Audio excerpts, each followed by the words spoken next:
बीच में उन्होंने ज्ञानवापी वाले इशू पर भी एक बात कही थी, वो सराहनीय थी। दूसरी बात अभी भी उन्होंने कुछ कही है, उनमें कई बातें ऐसी हैं जिनके ऊपर हम लोग डिस्कस कर सकते हैं। जो उनका ये कोशिश है उसको सराहा जाना चाहिए। किसी भी समझौते का, तथाकथित या किसी वार्ता का हम लोगों को कोई फर्क नहीं पड़ता। इसलिए हम लोग अपनी लीगल लड़ाई में आगे बढ़ेंगे और किसी भी तरह के कॉम्प्रोमाइज की टॉक्स पे, कॉम्प्रोमाइज की टेबल पे नहीं बैठेंगे। बातचीत तो सबसे उत्तम रास्ता है मतभेद बढ़ाने का और खत्म करने का। अगर ये पहल मदनी जी की तरफ से है तो कहा जाए कि अच्छी सोच है उनकी। ये वार्ता का नाटक करके यह मुकदमे को ढीला करना चाहते हैं, इसकी कार्रवाई को अवरुद्ध करना चाहते हैं। संवाद का तो हमेशा सतत प्रयास चलता ही रहना चाहिए विपरीत परिस्थितियों में। किनमें समझौते की वार्ता चल रही है, इस बारे में मुझे कुछ नहीं मालूम है।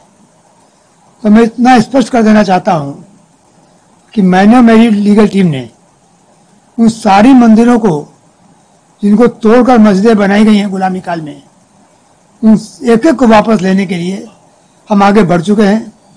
हमारा प्रण है, संकल्प है और ईश्वर के नाम पर निकल चुके हैं और एक भी मंदिर छोड़ने का सवाल नहीं आता।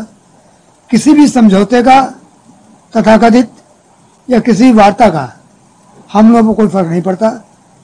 मैं स्पष्ट करना चाहता हूं फिर, किसी मंदिर की जमीन के बारे में समझौता करना किसी हिंदू के आधिपत्य में नहीं है, अधिकार में नहीं है।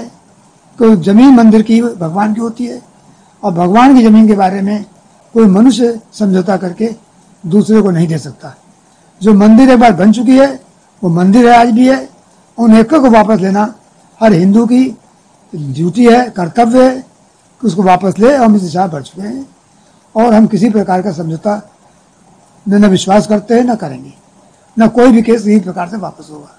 देखिए, हम और हमारी पूरी लीगल टीम और हमारे जितने याचिकाकर्ता हैं, वो ज्ञानव्यापी हो, चाहे वो मथुरा हो, चाहे वो संभल हो, चाहे वो भोजशाला हो, चाहे वो अलग अलग जगह जहाँ पे मंदिरों के रेस्टोरेशन के रिवाइवल के केस चल रहे हैं, उसमें भी किसी भी तरह से कोई भी कॉम्प्रोमाइज के लिए या बातचीत के लिए हम लोग तैयार नहीं है। उसका कारण ये है कि जिन लोगों ने इस्लामिक अतिक्रमण करके हमारे जो देवता के स्थल थे उसको कब्जा किया, वहां पे कोई भी बातचीत नहीं हो सकती है। राम मंदिर के केस में हम लोग ने पूरा देखा कि किस तरह से बातचीत का दौर चला और उसके बाद हमारा केस कमजोर हुआ। 5 एकड़ की ऑल्टरनेट लैंड दी गई। तो मेरा प्रश्न ये है कि जिस तरह से काशी विश्वनाथ में, मथुरा श्री कृष्ण जन्मभूमि में या अलग अलग जगह, चाहे वो संभल हो, चाहे वो अदीना मस्जिद हो बंगाल में, अलग अलग जगह जहां पे हिंदू मंदिर को तोड़ के मस्जिद में तब्दील किया गया है, इसमें किसी भी तरह की बातचीत कैसे हो सकती है? और बातचीत का अर्थ ये होता है कि आप कुछ चीज अपनी दें और कुछ चीज उधर से मिले। तो यहाँ पे हमारा केस लॉ पे, फैक्ट्स पे बहुत स्ट्रांग है और बातचीत करना केस को कमजोर करने के बराबर होगा। इसलिए हम लोग किसी भी तरह की कोई बातचीत के लिए तैयार नहीं है। एएसआई की रिपोर्ट भोजशाला में, ज्ञानव्यापी में अलग अलग जगह आ चुकी है। कृष्ण जन्मभूमि का केस पानी की तरह साफ है। इसलिए हम लोग अपनी लीगल लड़ाई में आगे बढ़ेंगे और किसी भी तरह के कॉम्प्रोमाइज की टॉक्स पे, कॉम्प्रोमाइज की टेबल पे नहीं बैठेंगे। देखिए, बातचीत तो सबसे उत्तम रास्ता है मतभेद बढ़ाने का और खत्म करने का। अगर ये पहल मदनी जी की तरफ से है तो कहा जाए कि अच्छी सोच है उनकी।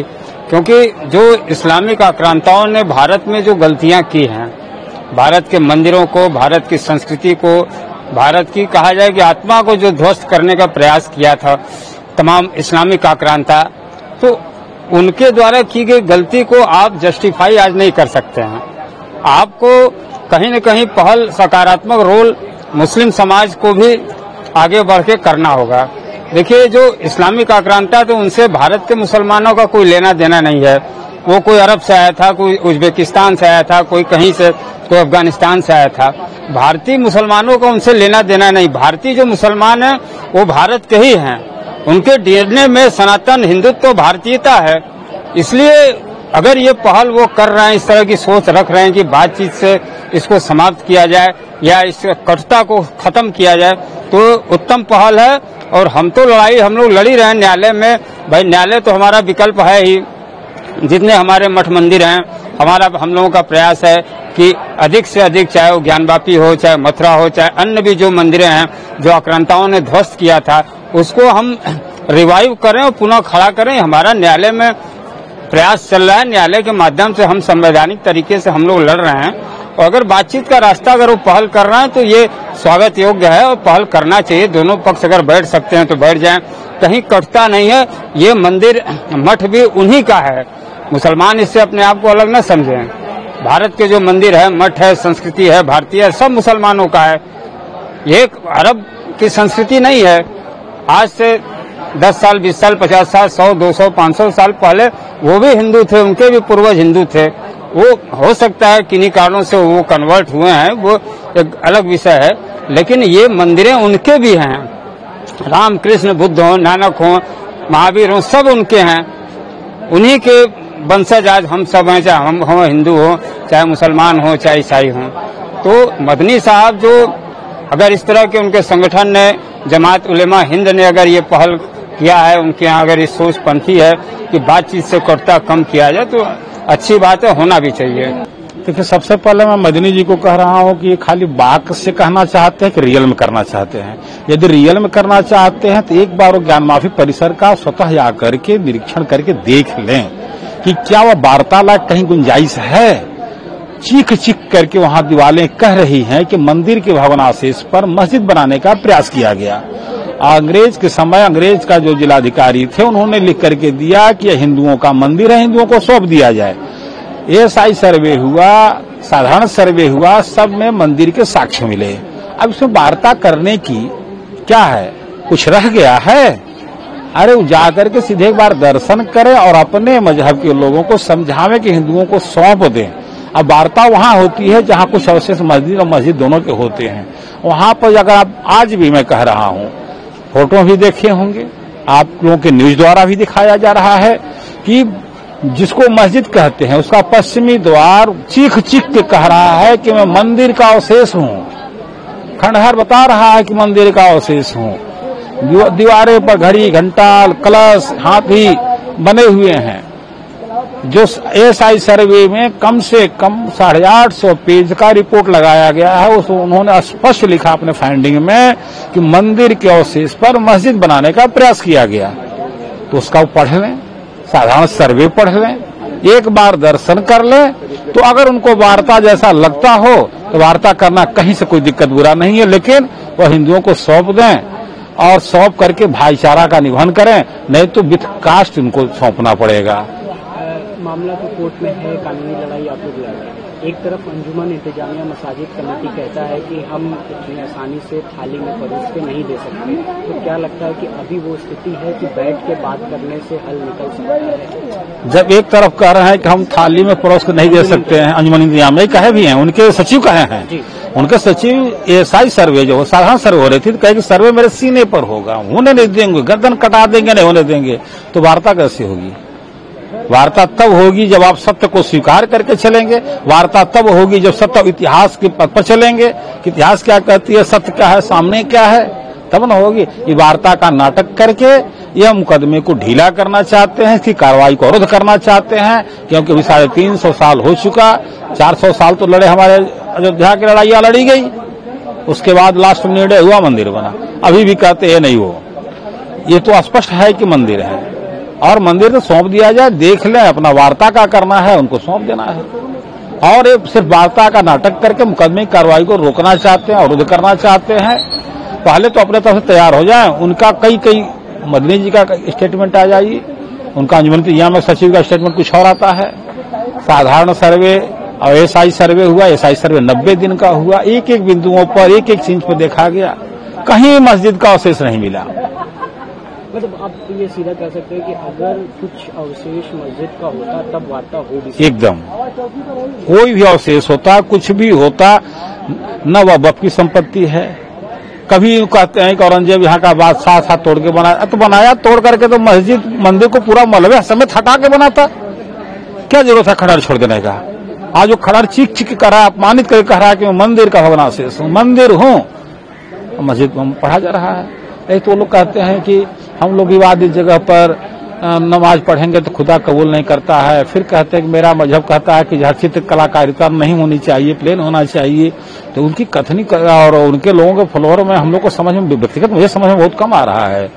जो कहते कुछ और हैं, उनका मजहब का परिभाषा कुछ और बताता है, प्रैक्टिकल कुछ और करते हैं। जिस देश का मजहब के नाम पे विभाजन हो गया, उस देश में हम सनातनियों को एकदम अलग कर दिया गया।